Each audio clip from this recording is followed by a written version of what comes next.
que tengo a mis compañeras con, con los celulares acá filmando. Vamos a empezar la columna del día de la fecha, que como les anticipé un poquitito en el comienzo del programa, ayer se cumplieron 20 años de la partida de la Gaby, de María Gabriela Pumer, de una de las mujeres más importantes que hemos tenido en nuestro rock y que ha sentado las bases enormemente para todas las mujeres que vinimos después.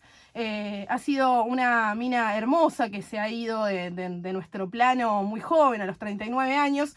Y esto es una especie de homenaje donde les voy a contar un poco todo lo que ha hecho en su vida y parte de lo que fue como música y como persona también. Bueno, ella iba a nacer el 1 de agosto de 1963 y tenía una historia relacionada con la música muy fuerte. Primero que era, esto no es menor decirlo, no tiene que ver directamente con la música, pero sí con nuestra tierra, era bisnieta de un cacique ranquel. Tenía muy allegadas sus raíces relacionadas con los pueblos originarios, y esto es algo también que se nombra un montón cuando se lee todo lo que dicen y han comentado todos sus cercanos a lo largo de los años. Y en cuanto a la música, fue nieta de un guitarrista de Agustín Magaldi, un tanguero muy importante a mediados del siglo XX, obviamente, en la época en la que el tango estaba en boga. Es la sobrina de Celeste Carballo y finalmente es la hermana de Lito Pumer, que fue uno de los músicos de Spinetta Jade, por ejemplo, entre otras tantas bandas, muy amigo del Mono Fontana, de Pedro Aznar, de David Lebón. Muchos de los músicos estos, Gaby desde muy chiquita tenía relación con ellos y se juntaba a zapar por intermedio de su hermano mayor, que era Lito Pumer. Bueno, fue bailarina clásica y contemporánea cuando era muy chica y ya a los 16 años era música profesional. Después de charlar con su madre, finalmente se dan cuenta que era imposible seguir la vida de estudio, de colegio y cotidiano que tiene un adolescente común, teniendo en cuenta que ella ya era música profesional. Por eso concluye con su familia que lo mejor era seguir su carrera musical y la familia la acompaña muchísimo. Siempre tuvo el amor incondicional de Dorita y Juancito, decían por ahí, una de las páginas que estuve leyendo, donde hablan muchísimo sobre su historia. Si tienen ganas de conocer un poco quién era ella, más allá del personaje musical o del personaje más conocido, valga la redundancia, a nivel general o a nivel de todo el país, bueno, pueden hacerlo en cultura.gov.ar. Hay una nota muy interesante que dice 5 amigas y colegas recuerdan a María Gabriela Pumer. De ahí pueden sacar mucha información de cómo era ella realmente y cómo sus amigas y sus compañeras en el rubro hablan, obviamente después de que ella se fuera muy joven. Como decía hasta recién, a esos cortos 16 años iba a grabar para el disco solista de María Rosa Llorio, la primer mujer de Charly y la madre de su hijo, que se llamaba Con los ojos cerrados, y 2 años después iban a hacer Rush. Rush es la primera banda que tiene la Gaby, es la primera banda también que es formada íntegramente por mujeres acá en Argentina, con quienes hacían covers en inglés. Rush la iba a formar junto con su amiga Claudia Sinesi, con la que también después iba a ser parte de Viuda e Hijas del Rock and Roll, y Andrea Álvarez, la batera muy conocida también de nuestro rock. ¿Qué sucede con Rush? Viene la guerra de Malvinas y las chicas hacían covers en inglés, entonces se empieza a poner picante la cosa porque obviamente se prohíbe toda la música en inglés en el territorio nacional y por eso empiezan a buscar nuevos horizontes. Entre el público que iba a ver a las Rush estaba Mavi Díaz, que le cuenta que estaban queriendo formar una banda de chicas y que había un productor buscando eso. Así, la Gaby Pumer, Mavi Díaz, su amiga Claudia Sinesi y Claudia Ruffinati iban a formar la mítica Viuda e Hijas de Rock and Roll. Esta banda obviamente muy conocida, muy ochentosa, muy cercana a ese tipo de sonido, una de las primeras bandas, si no es la primera, íntegramente de mujeres que se hace famosa en todo el país, que tocan por todos lados, todo muy estridente, muchos colores, todo muy ochentoso, sonido ecléctico, medio rock, medio pop. Bueno, muy la música que estaba en boga en la década del 80, de eso forma parte Viuda e Hijas del Rock and Roll, con las que iba a grabar 3 sencillos muy conocidos ellos. Uno es Bikini Amarillo en el año 84, uno de los temas más conocidos de las viudas, como se les conoció, pero en realidad era Viuda. Lollipop, también muy conocido en el año 85, y Solo nos quieren para eso en el año 86. Cabe aclarar que las letras también tenían mucho que ver con la sátira de la mujer, así como un poco de lo que se espera de la minita, como le llamamos en la jerga.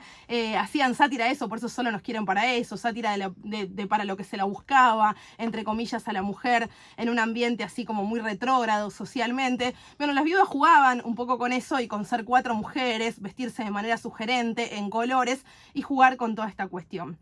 Iban a grabar 4 álbumes de estudio, 3 con Gaby. El primero es en el 84, que es el homónimo, Viuda e Hijas de Rock and Roll.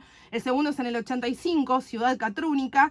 Y por último en el 86, Vale 4. En el 2014 las viudas se vuelven a juntar, obviamente con Gaby ya fallecida, e iban a grabar Perlas y Diamantes. En el año 95 iban a grabar un vivo, Telón de Crepe. En paralelo, y ya para los años 90, cuando se separan las viudas y ella sigue su camino, un camino muy importante dentro de la música y quizás cuando se hace muchísimo más visible, ella iba a fundar Maleta Loca con su amiga Claudia, con la que venía tocando, como les dije hasta recién, desde Rouge.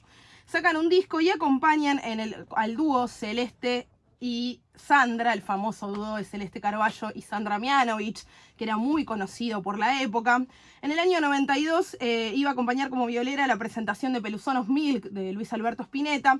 Y en el año 93, con un grupo que había formado nuevo, porque ella siempre estaba formando grupos nuevos y juntándose con mujeres para hacer música. Ella, en ese momento formó un grupo que se llamaba Chicas, y con este grupo iba a telonear la presentación en Vélez del Amor Después del Amor de Fito Páez, un show que fue muy importante para la época y que también fue muy importante para ella, porque si bien Charly ya la conocía desde que era chiquita, como dije hasta recién, ella había grabado en el primer disco de María Rosa Llorio, y además por toda su relación con su hermana y con otros músicos, era una mina muy conocida en el ambiente, y obviamente por toda la historia que ella traía. Pero a partir de ese show de Fito Páez es donde Charly dice, la quiero para mi banda. Y es así donde empieza la etapa, si se quiere, más conocida de la Gaby, que es la etapa Say No More, con la que iba a grabar con Charly García, La Hija de la Lágrima. Estaba en llamas cuando me acosté, Hello, y el famoso Unplugged de MTV, donde en un ratito vamos a estar escuchando un tema y donde ni más ni menos Charly se calla, la llama y le dice Gabriela, y ella hace un solo de viola que raja la tierra. Más adelante, en el año 98, iba a grabar El Aguante, y por último, Influencia, del año 2003, con Charly García.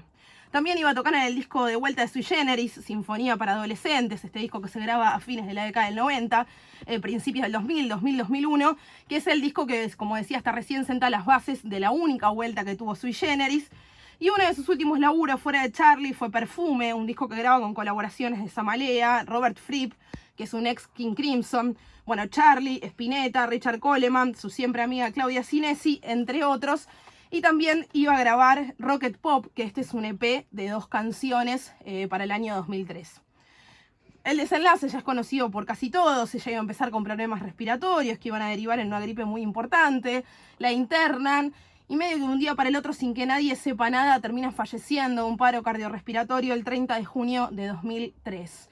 Esto es terrible porque lo que decían muchos de sus amigos y de la gente cercana era que Gaby era una mina muy sana, que si de cualquiera se lo podía esperar en esas épocas, de la última que se lo podía esperar era de ella.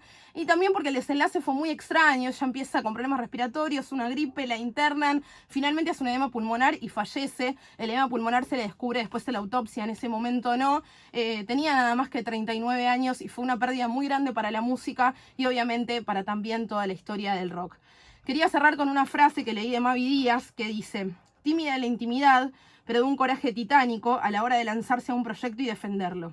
Ingeniosa, original en todo, lista, noble y buena amiga. Pensar en ella siempre me hace sonreír. Recuerdo los viajes, las risas, la veo diosa en el escenario y frotando al borde de la seda de las frazadas para poder dormirse como una bebita. Bueno, esto fue un poquito un recorrido y un homenaje a la gran Gaby Epumer. Se cumplieron 20 años de su partida y siempre está vigente. Así que les agradezco un montón por estar del otro lado. Suscríbanse a YouTube, síganos, hagan todo lo que tienen que hacer si tienen ganas de revivir la columna. Y ahora sí, nos vamos con un tema en homenaje a ella, que es el que le hablaba hasta hace un ratito. Es Cerca de la Revolución, la versión Unplugged de Charly García. Y disfruten porque el solo de la Gaby en este tema es increíble.